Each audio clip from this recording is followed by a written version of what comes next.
আসন্ন ত্রয়োদশ জাতীয় সংসদ নির্বাচনে অংশগ্রহণ করতে সারা দেশে ৩০০ আসনের বিপরীতে ২৫ সহস্রাধিক মনোনয়নপত্র জমা পড়েছে। নির্বাচন কমিশনের যাচাই বাছাইয়ে মনোনয়নপত্র বাতিল হয়েছে অনেকের। সেই তালিকায় নাম রয়েছে বিএনপি জামায়াতের অনেক হেভিওয়েট প্রার্থীরও। তবে বাতিলের তালিকা দল বিবেচনায় বিশ্লেষণ করলে জামায়াতের পাল্লা তুলনামূলকভাবে ভারী। মনোনয়নপত্র যাচাই বাছাইয়ের এই কার্যক্রম শেষ হবে আগামী ৪ জানুয়ারি। সে হিসেবে শেষ পর্যন্ত বাতিলের তালিকা আরও লম্বা হতে পারে। মনোনয়নপত্র বাতিল হয়েছে জামায়াতের হেভিওয়েট প্রার্থী ও দলটির সহকারী secretary general HM. Hamidur Rahman আজাদের। শুক্রবার বিকেল ৫টায় কক্সবাজার জেলা প্রশাসকের কার্যালয়ে মনোনয়নপত্র যাচাই বাছাইয়ের সময় মামলা সংক্রান্ত জটিলতার কারণে প্রথমে স্থগিত রাখা হলেও পরে তার মনোনয়ন বাতিল ঘোষণা করেন জেলা প্রশাসক ও জেলা রিটার্নিং কর্মকর্তা আব্দুল মান্নান।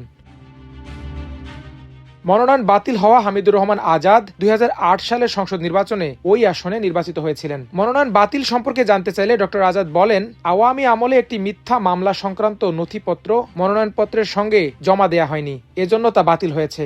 আমাদের কাছে প্রয়োজনীয় কাগজ আছে, তা দাখিল করে আপিল করব। আশা করি প্রার্থিতা ফিরে পাব। এছাড়া কুমিল্লা ৩ মুরাদনগর আসনে জামায়াতে ইসলামীর মনোনীত প্রার্থী ইউসুফ হাকিম সোহেলের মনোনয়ন বাতিল হয়েছে।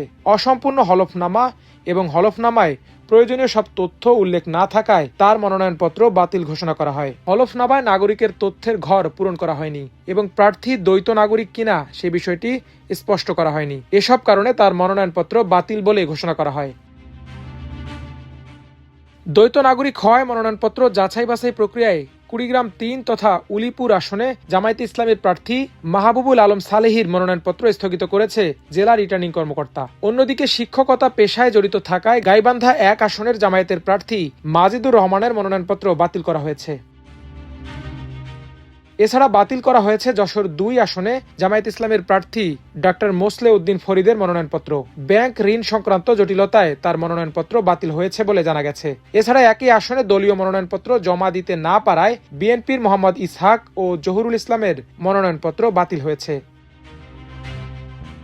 যশোর ১ শার্শা আসনে বিএনপির দলীয় মনোনয়নপত্র জমা না দেয়ায় মফিকুল হাসান তৃপ্তির মনোনয়ন বাতিল করা হয়েছে। এই আসনে মনোনয়নপত্রে তথ্যের ঘাটতি থাকায় বিএনপির মনোনীত প্রার্থী নুরুজ্জামান লিটনের মনোনয়নপত্র পেন্ডিং রাখা হয়েছে।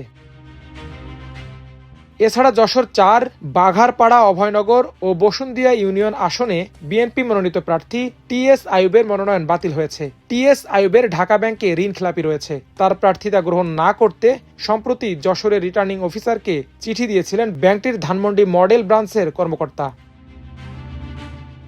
মনোনয়নপত্র বাতিল ঘোষণা করা হয়েছে বগুড়া ২ তথা শিবগঞ্জ আসনে জাতীয় নাগরিক ঐক্য মনোনীত প্রার্থী মাহমুদুর রহমান মান্নারও। মনোনয়নপত্র যাচাই বাছাই শেষে শুক্রবার বেলা ৩:৩০টার দিকে রিটার্নিং কর্মকর্তার দায়িত্বে থাকা জেলা প্রশাসক মোহাম্মদ তৌফিকুর রহমান এই সিদ্ধান্তের কথা জানান। তিনি বলেন, মাহমুদুর রহমান মান্নার হলফনামায় নানা অসঙ্গতি রয়েছে। তিনি হলফনামায় ফৌজদারি মামলার কোনো তথ্য দেননি। হলফনামায় যে এফিডেভিট দেয়া হয়েছে তা সম্পাদনের একদিন পর তিনি স্বাক্ষর করেছেন। তিনি সম্পদ বিবরণীর ফরম দাখিল করেননি। এসব অসঙ্গতির কারণে তার মনোনয়ন বাতিল ঘোষণা করা হয়েছে।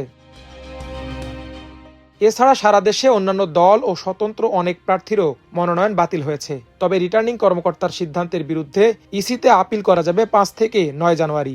ইসি আপিল নিষ্পত্তি করবে ১০ থেকে ১৮ জানুয়ারি পর্যন্ত। আরমান মুজাহিদ, আমার দেশ।